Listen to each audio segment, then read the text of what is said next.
Hello বন্ধুরা, অনেকদিন পরে তোমাদের সঙ্গে আবার এসেছি শীতকাল পড়তে না বোধহয় ধামাকাদার মেনু নিয়ে। এতদিন গরম ছিল তো, গরমের সময় একটু কম কম খাই, তাই জন্য ভিডিও করতে পারিনি।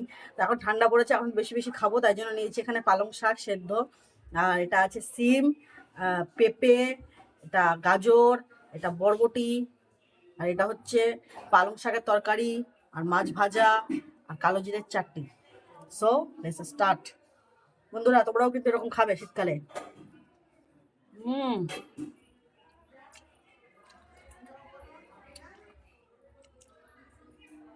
প্রচন্ড গরম।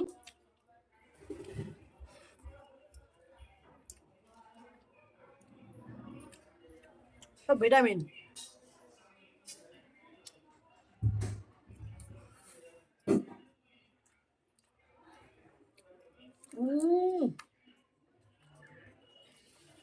সেই শাক, তাজা তাজা পালং শাক।